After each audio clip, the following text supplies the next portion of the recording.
Welcome to the newest episode of Beyond the Fame with Jason Fraley. I'm your host, Jason Fraley, picking the brains of the top filmmakers, musicians, and artists of our time. Classic rock band Bachman-Turner Overdrive celebrates 50 years of taking care of business this month, as founder Randy Bachman was also just nominated for the shortlist of the Songwriters Hall of Fame. I spoke to Bachman about his prolific career, from the Guess Who hits like American Woman and These Eyes, to BTO classics like Taking Care of Business and You Ain't Seen Nothing Yet. Hello?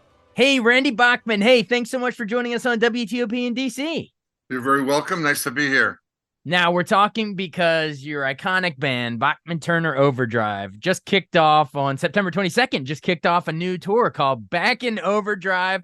How's it going so far? What cities have you played so far? We did the big E-Fest in Springfield, Massachusetts, which was amazing. I could walk out on stage and go, "Hello, Springfield," just like I was on The Simpsons. That was cool. And so we've done a couple of gigs in Midwest state fairs, and now we're headed down to St. Louis, and we're doing LA, the YouTube Center, in early November, and San Diego, and we're getting gigs all over the place. So it's fantastic. That's awesome. And here in the DC area, of course, we want to know, are there any plans to swing over our way, either DC, Baltimore, the general area? Yeah, we're getting offers to go everywhere, but we've been catching up on the past. I have for the last 2 years on the COVID shutdown and gigs that were delayed 2 years. So we're catching up on all of those because a lot of people held onto their tickets. So those are almost all done.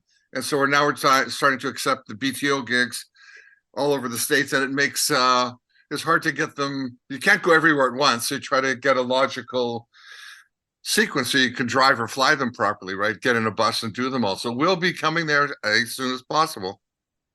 Awesome. Yes, I definitely keep us posted when that might be, because we'd love to use this interview to help promote whatever the latest you got coming up. Well, very good, very good. Well, whenever I have a legend like yourself on, you are a true rock legend. I always love to remind people sort of your origin story. I know you were born in Winnipeg in Canada back in 43. And you had brothers Robbie and Tim would go on to form BTO and everything. So was it like a musical childhood with the three of you? Were you guys always into music from a very early age?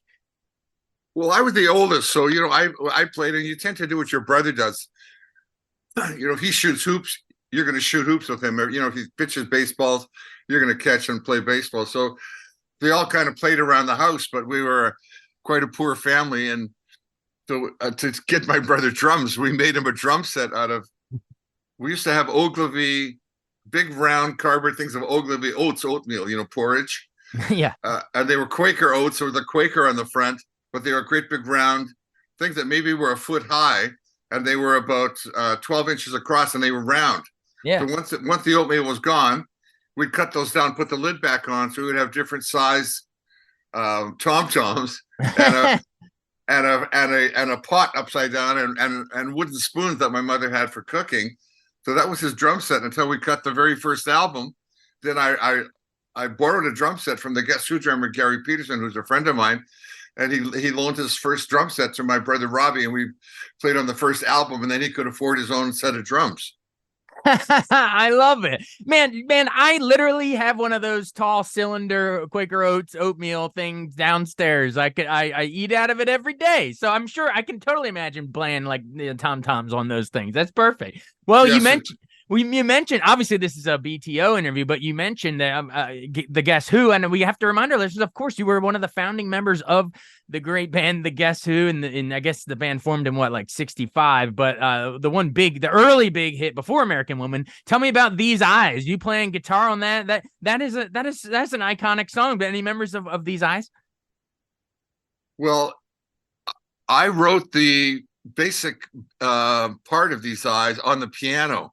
And I'm not a piano player, but I just sat down one day in the key of C and went boom, boom, da da da da da, and did that. And I showed it to Burton Cummings, and he said, "Wow, that's so simple. I would never do it," because he's like a boogie woogie grade 12 classical piano player, concert pianist. and learned a lot of Fats Domino and Boogie Woogie stuff. So we wrote it around that simple riff on piano, and then I put a lot of jazz guitar chords in it. If you try to play that song, if you could play These Eyes, you're a really good guitar player or piano player, because there's probably 15 chords and it keeps changing key and everything. And I think Burton was 18 or 19 when he sang that, and it's still one of the greatest vocals that you hear on radio to this day. It's about 4 octave. It's like an Elton John song. You think it's easy to sing along to when you try it, or Freddie Mercury. Yeah. It's just, you start down low and you go higher, like, or Roy Orbison, higher and higher and higher and higher, and you wonder how could he hit all the high notes. And today that still sounds great on the radio. That version, that song, it's just fantastic. Yeah, it seems simple, but when you actually try to sing it or play it, you're like, oh, then the mastery reveals itself. It's amazing. Well, I want to obviously get back to BTO because that's what this tour is, but I have to, one more on Guess Who. I have to ask you about American Woman. My listeners will kill me if they don't talk about, that's one of the most iconic songs of all time. I love that it just like hits you in the face out of the gate. I mean, what's it like playing lead guitar on that? That must be, even to this day, I don't know if you do it in these BTO shows, but what's it like playing lead guitar on that? That is an iconic riff. Well, we have to play it in the shows, in the BTO shows. You have to, because when we played just last Friday at the Big E Festival, which is 5 states having their state fair in one place, in Springfield, Massachusetts. And in the middle of the set, somebody sent up a piece of paper, and so I look at it and it says, "These Eyes" was our graduation song, and then we played it at our wedding, and then we played it every year at our anniversary. Could you please play These Eyes? Wow. So the whole audience is sitting there. It's in the middle of our set. It's right after Not Fragile, a big heavy BTO song. And I say to the audience, well, I was in a band called the Guess Who. Do you know the Guess Who? And they all clap and cheer. And I say, I just had a request from somebody who drove 350 miles to hear this song. Do you mind if I play These Eyes? And they go crazy. So we play These Eyes, and it sounds just like the record. And in the middle of the crowd, I notice about 8 or 10 couples stand up and start waltzing, dancing to the song together like it is their song. Wow. And so after that, we went into No Time, which is the rocker, and American Woman, and the crowd went crazy. And so since I wrote those songs, I feel compelled, actually, the people want to hear them, to play them. And nobody else is playing them these days of the original guys. And so we actually, I do a BTO song called Stayed Awake All Night. And right from that, I go right into American Woman, and the crowd loves it. I love it. I mean, that's what's so cool about this. I mean, we're talking with, the guy who wrote American Woman and is playing that riff. And you said no one plays them today, but yeah, we do, baby. They're all over not only classic rock radio, but gosh, it's been a couple years ago now, but even younger people will know the Lenny Kravitz version from Austin, the second Austin Powers. I mean, that's an iconic song, and your version is, of course, the version. All right, awesome. So then, all right, then how fill in the gap? Then how do you get from the Guess Who? How do you leave that band and decide to go with your brothers, Robbie and Tim Bachman, to form BTO, along with Fred Turner, of course, in '73? But like, bridge that gap for us. How did you decide to leave Guess Who and start the iconic BTO? Well, it was tough to leave the Guess Who, because when I left, American Woman album and single were #1. And we went from $750 a night to $10,000 a night when that hit #1. And the band was in the hole about $40,000. I had a gallbladder problem and was having a gallbladder attack every night on the road, and couldn't get any medical attention because we were in a different city every single day. Yeah. And we had 5 days off. I went home to Winnipeg. I had a bunch of tests, and they said, "Oh, your gallbladder, you've got 12 gallstones or something. You got to have them out. You're scheduled for an operation. And you got to stay home and eat this. Don't eat fat foods or fried foods or sugary foods, because it'll activate your gallbladder. You have another attack. So you got to stay home and eat soda crackers, skim milk, and sugar-free Jello for the next 3 months." and I said, well, I understand I need an operation. And I agree, because it was terrible. The pain of a gallbladder thing was terrible. And I said, the band is doing 1 gig in New York. I've got to go back and do 1 gig. And they said, what is it? I said, we're playing the Fillmore East. And then that was a big thing in 1970. The Fillmore East was phenomenal. Yeah. So I got on the plane, flew to New York. On the plane, the stewardess, I was starving, because on the plane, they don't give you soda crackers. and sugar-free Jello and skim milk. I ate something, and when I got to play the Fillmore, my gallbladder started up, and I went and I had a gallbladder attack in the bathroom in the Fillmore, Ah, and I was so I've never taken any drugs in my life, but when you're having a gallbladder attack or something's wrong, your body kicks out adrenaline. So I was so rushing on the adrenaline from this gallbladder attack because you have this pain in the middle of your chest and you're throwing up blood and everything. It's just very, very, very, very painful. I go on stage in this, my body's in this shock, and I play like it's the end of the world. And for me, it is the end of the world. And the Fillmore crowd goes crazy. It's my last gig with the Guess Who. And then I get on the plane and fly back to Winnipeg, and I wait, and then I get my gallbladder thing is taken care of like 6 weeks later, because they always schedule your operation later. And then I had nothing to do. The Guess Who went on without me. They had shared the land, and they were on the road making money back to pay off our debt. And I had nothing to do. Nobody wanted to play with me in a band because I had quit the Guess Who at #1. And it took a couple of years. I finally got my brothers together. Nobody else would play with me except my buddy Fred Turner, who I'd known since I was 16, and said, "Hey, Fred, you want to be in a band? This is your big chance. I got a record deal. I know who to talk to. I know how to do this and that." So he joined me, and my brothers joined me, and we started a failure band.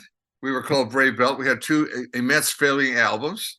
And when the third one came out, we were asked to change our name because nobody knew what Brave Belt was. And we were playing country rock at the time, and nobody was into that. And we switched playing heavier rock. And when Fred Turner came in, he had this heavy voice like a Harley Davidson or a Summit truck. He had a great big gigantic voice.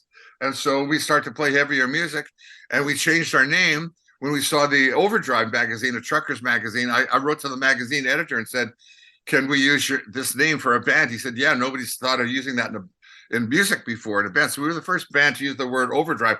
Now it's everywhere. There's overdrive pedals and overdrive things on amps. We were the first band, this is like 1972, to call ourselves, there's 3 Bachmans, Bachman, Turner, and then Overdrive. And when I called the record label and said, "Okay, we got the name. And he said, "What's the name?" And I said, "Bachman-Turner Overdrive." He said, "It's great, but it's too long." And I said, "How about BTO?" And he said, "Wow, that's great," because then Chicago was CTA. They weren't even Chicago yet. They were CTA, Chicago Transit Authority. Crosby, Stills and Nash was CS and N. right. And everybody was having like, if you can have acronyms. a real name and an acronym like a logo, you're really in. And then we went to take our album picture for the first album. And I was standing in a great big field, and we're taking the picture at about 7:00 at night, because the best to do an outdoor shot in twilight when the sun isn't so bright that you're squinting, but there's enough light. So the photographer saying to me, "Move over, Randy, move over, back up 2 feet. Now, okay, you guys are in the great sunlight. Stand together, shoulder to shoulder, give yourself a hug, move back a little bit." And when I moved back a little bit, I fell over backwards. And we were standing in prairie grass about 1 foot high. Yeah. And I said to Fred, "Look, I fell over this thing, this giant wooden thing here. Let's move it out of the way because we have to stand in this spot because of the sunlight." And we lifted this thing up, and it was a giant 8-foot wooden gear. And the photographer said, "That's incredible. That looks like an overdrive gear." So if you look at BTO1, that gear's on the front, it's on the back. The real gear's on the back. We're holding it up. That became our logo, that big gear with the BTO in the middle. So the whole thing happened by accident. Me falling over this thing, we lifted it up, and it became our symbol. And now it's still our symbol. It's a big gear, overdrive gear, like from a Ferrari. Wow, that's amazing story. You literally tripped over a gear in the field while taking the picture. And that I'm sure with the name Overdrive already, you were like, haha, perfect. That's amazing. Thanks for that. Okay, so yeah, you mentioned that was the first album. We have to hit the second album, BTO2 in 74. We'll get to Taking Care of Business in a second, but I'm pretty sure even before that, the first big single was Let It Ride. Everyone knows the try to let it ride. But what I love, and well, you probably as a guitarist too, is that great driving riff. You know, how'd you come up with the dun, dun, dun, dun, dun, dun, dun, dun, dun, dun, dun, dun? I mean, that's just it's so, I don't know, the momentum of it carries us through that song. Well, the thing about that song and most of the BTO stuff is I was told to write pop music like in the Guess Who, because we were a pop band. And I always gave the pop music a little guitar edge like American Woman. And so we wanted a real melodic verse. And you listen to the verses and Let It Ride. They're very nice chords. And even with You Ain't Seen Nothing Yet, they're really nice, cool, jangling guitar chords. But when it gets to the hook, in comes these power chord guitars that blow your face off, and you're singing the hook with these guitars behind you. And so when I did the beginning to Let It Ride, I didn't know where to go. It's a nice dominant key, jangling, in the key of A, and minors sound great in blues and in heavy rock. The minor chord is the darker sounding chord. So to go from this light jangly thing in the key of A down to F sharp minor and do that, it just made this whole song heavy. And I wrote the whole beginning, like goodbye, I lie, don't cry, won't you let it ride. It was Fred Turner. I said, okay, here we are, sing something heavy. And he goes, you can see the morning, but I can see the light. And I go, okay, just a minute. Let's go, try, let it ride. And so we were answering a heavy scream and a light answer, a heavy scream. And then they would go to the heavy part back and forth. And that kind of what made that turned into classic rock, getting pop music and playing heavy parts and or heavy riffs or heavy choruses. And we're still doing that stuff today. Oh, it's absolutely perfect. It is an unbelievable song that, I mean, younger listeners, they know Taking Care of Business. They know You Ain't Seen Nothing Yet by name, but that Let It Ride is always one of those where I'm like, haha, I'm going to put this on. Oh, I do know that. It's a great one. It's a great one. Well, tell me about Taking Care of Business, of course, on that same album. It became like a blue collar anthem of getting up every morning, alarm clock morning, trudging off to work and everything.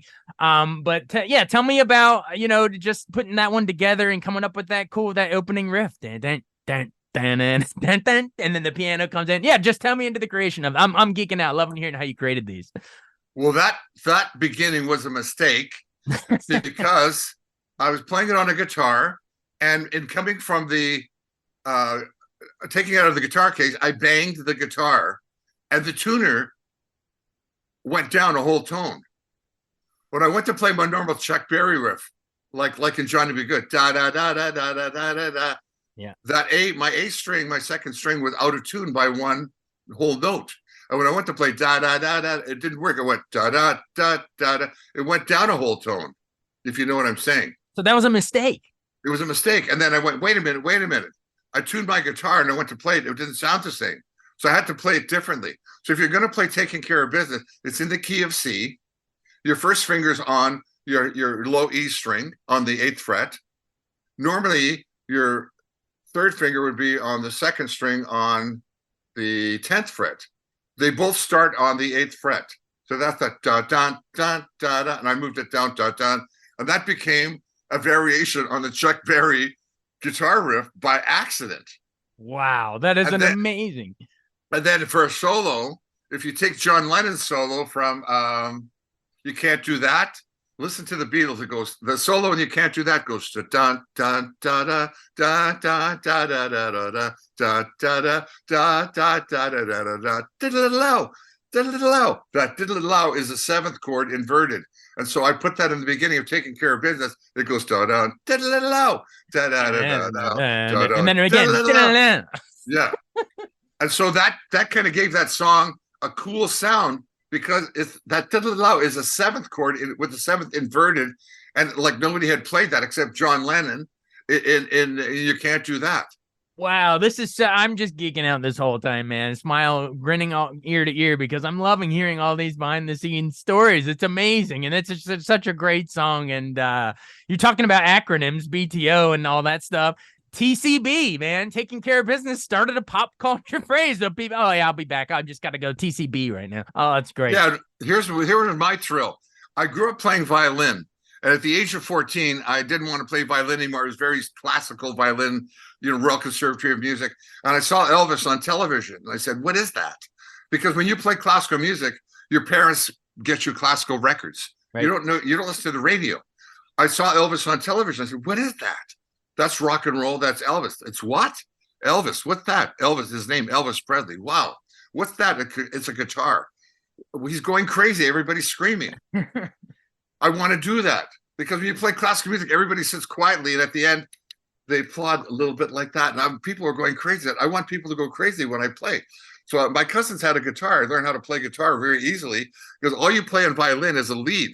So violin is a lead instrument. So the minute I got a guitar, I started to play lead on it because I knew how to play the top line. And so I became a lead guitar player, right? Yeah. So that was like a whole amazing thing for me to fall into and just play guitar that way. And then when I wrote Taking Care of Business, because of seeing Elvis on television, many years later, I'm watching a television show on HBO on Graceland, and Priscilla Presley's on there, and they say to her, "Where did Elvis get TCB from?" And she said, "Oh, we were driving to the airport in LA to drive back to Memphis, and Elvis heard a song on the radio by a Canadian band called Taking Care of Business. And he said, I love that song. I want that to be my logo, TCB, Lightning Bolt, Taking Care of Business." And that became Elvis's logo out of the blue. And Elvis wanted to meet me, but I could never meet him. I was on the road. But now it's on his tombstone. And if you go to Graceland, it's on all the T-shirts, TCB with a lightning bolt. So that's like my connection to Elvis. Oh my God. So yeah, I mean, when you were a kid and you saw that on TV, you had no way of knowing you would grow up and coin a phrase, a 3-initial acronym off of your hit song that he would then use at Graceland and be on his tombstone. I mean, that is an amazing legacy a lot of people might not even think about. That's awesome. Thanks. Well, I mean, you've been so generous with your time, but I can't let you run without talking You Ain't Seen Nothing Yet off the third album, Not Fragile. I mean, it is so iconic. It's such an fun, upbeat song. But tell me about like the idea to, do that intentionally, do the, the stuttering part of it, baby, you ain't seen nothing yet. How did you come up? How did you decide to even do that? Was that a mistake too? It was a mistake and a joke. I grew up with 3 brothers. I was the oldest. And all we did, if you've got any brothers or buddies, you always tease each other and play pranks on each other. You short sheet your bed, you hide one of their socks, you do things like that. And I had a brother who stuttered. And the ultimate teasing to him, I took this work song that was not supposed to be on the album. I produced BTO. When you produce a band, you have to have a work song. You go into the studio and you jam your work song for 5 or 10 or 20 minutes, and you hear it played back. And you go and you adjust the mic to get a better bass sound, or you adjust the kick drum or the snare drum. You're adjusting your mic so you get a good sound on this song. So we kept doing this little track over and over 3 or 4 times. So I would listen to the playback and get a nice jangling verse, a big heavy chorus, a little count out a solo for 8 bars or 12 bars. And then you had your song, then you had your sound, then you did your album. So while we were doing this work song, I thought, I'm going to tease my brother and I'm going to stutter just like he talks, or he tries to talk. And I mixed 1 copy of it on cassette and put it aside. And that song got put in the take and gone. It was gone. Then we did the album of 8 songs. The head of our label flew in and he said, I want to hear this album. This is a very critical album. You've now had Let It Ride on the radio. You could now, and it's still in the top 10. You've got Taking Care of Business on the radio. It's in the top 10. We want to get you in the top 5. I want to hear the album. So he listened to the Not Fragile album, which says Not Fragile, Sledgehammer, Rolling Down the Highway, a couple of other great songs. And he says, I don't hear a song that's going to get you on top 40 radio. And I said, that's the album. There's 4 songs on the side. It's classic rock. There's vinyl. There's no CDs then. You put 20 minutes aside on an album. And the engineer says, play him the throwaway song. There's something about it. And the head of our label said, is there another song? Because it's not really a song. I don't even know what I'm singing about. I'm just talking to tease my brother. And I'm doing a bad Van Morrison in the impression, and the guitars aren't even in tune yet. The guitar's out of tune. I'm just getting a tone on guitar, our sound, not the tuning. And he said, let me hear the track. So we go and get the cassette and play him the cassette. And he goes crazy. This song is great. I never heard anything like it on the radio. We got to put it on the album. And I said, there's no room. The album's done. He said, here's how you do it. You take your 4 longest songs and put them on one side, and your 5 shorter songs, put them on the other side, and maybe they'll balance out at 21, 22 minutes each aside. So he put it on the album, and I hated it. The whole world was knowing I was teasing my brother. Right. Then it got played as a single and went to #1 in 22 countries, and boom, BTO was like #1. So 4 years later, after the Guess Who and #1 American Woman album and single, 4 years later, I have the #1 album, Not Fragile, and the #1 song, You Ain't Seen Nothing Yet, in the world. And a guy got on an airplane many years later. He was a jean manufacturing, blue jeans, and he lived in Wales. He sold jeans all over England. And he found out who I was. And he said, oh, I want to put out a kind of jean, a blue jean. And speaking of acronym, I want to put Yasny on the back pocket. You ain't seen nothing yet, YASNY. Are you kidding? I own that. We said, can I pay you money for it? Can we have Yasny blue jeans? Like you're looking at a chick's behind the back pocket. You ain't seen nothing yet, right? And so I said, okay, go ahead. Yasny Jeans, ironically competing with Guess Jeans of like Guess Who. There you go. Yeah. It's coming full circle, and I'm glad. I'm glad. I mean, it kind of took on a life of its own. I know at first you're like, oh no, and people are gonna know I'm making fun of my brother's stutter. And yes, and people stuttering is a serious issue. I want to make sure I say that the president has overcome, but all that stuff. We got a disclaimer in there. But it's sort of taken on a life of its own, like you're saying. And I don't think anyone's thinking now you're teasing your brother. I think it's just just sounds like a cool, catchy rock and roll. You're having some flair and flavor with the words. It's kind of took on a life of its own. I love it. Here's the reward of that song. About 10 years ago, I got a framed document from the American Stuttering Association, which is a real thing. Yeah. And they voted it the best stuttering song of all time because it wasn't making fun of someone. It was celebrating and letting them and telling everybody all about it. That is like, it's no big deal. Do you know what I mean? Right. It's like, it's okay. It's rock and roll. If people try to put us down or Benny and the Jets, right? Actually, it won over Benny the Jets and by generation. So Yasny was the top stuttering song voted by the Stuttering Association. Oh, that's true. Yes, of course. Benny and the Jets too. What year was Benny and the Jets? 74. So wow, yeah, I guess right around the same time. Yeah. Same year. Wow, that's amazing. I can tell you have great admiration for Elton John. You've mentioned him twice in this interview. I mean, he's an all-timer too. All right. Well, you've been so generous with your time. Do we got to cut you loose, or we got time to talk Hey You as well? I'll do a quick Hey You. All right, on the fourth album, Four Wheel Drive, of course, Hey You, not to be confused with Pink Floyd song, but yeah, tell me how'd you come up with that real quick? Final seconds. Walking down the street in Los Angeles, right, Sunset Boulevard, and somebody comes out of a store and yells, "Hey you," and everybody on the street turns and looks. They didn't yell a name; they just said, "Hey you," and I go, "Wow, that's a great title for a song." Hey you, I'm going to start a song. Hey you, right? Boom. Everybody listens. It's like if you whisper and go, "Listen to this," everybody listens to you. That's why Nicolas Cage became an actor. He whispers and everybody listens to whatever he says. He talks real quiet. But when you go, "Hey you," everybody looks at you. So I thought I'll start a song with "Hey you." And I had left the Guess Who. I was put down for being a straight guy. I've never done any drugs. I don't drink, nothing. I just rock and roll. That's all I do. I got put down for being straight, and they said I'd never make it in the music business. And even Burton Cummings, my old buddy, my writing partner in the Guess Who was a complete party guy, said I would never make it on my own being straight. So I make it a few years later with BTO being absolutely straight. And if you listen to the lyrics of Hey You, it's me singing to Burton. Hey you say you want to change the world. It's all right with me. I've no regret. It's my turn. The circle game has brought me here, and I won't let down till every sun has set. When that came out, You Ain't Seen Nothing Yet was #1. That song went to #5. Burton Cummings ended the Guess Who. He quit the band because I had made it to #1 by being straight, and then he started a solo career. Oh man, that's such a cool story. Man, I could just seriously talk to you all day with these stories. I mean, and the pop, just sort of the way to end it, I think, just the pop culture legacy in all the ways that you don't think about, like, like the TCB Elvis, and you mentioned The Simpsons. There was a Jim Belushi movie taking care of business. And I believe I even read that the great horror novelist Stephen King came up with his pen name Richard Bachman because he was listening to one of your songs. Is that true? Yeah, and then he had a movie called Maximum Overdrive, and he couldn't reach us, so he put AC/DC in it. We should have been in that. Ah, come on. His pen name wasn't, Richard Angus Young. It was Richard Bachman. Come on. I know. But it's just it all illustrates, and then American Woman and Austin Powers too. Like it all illustrates the legacy. It goes on and on and on. So that legacy continues now, everybody, with the Back in Overdrive tour from Bachman-Turner Overdrive.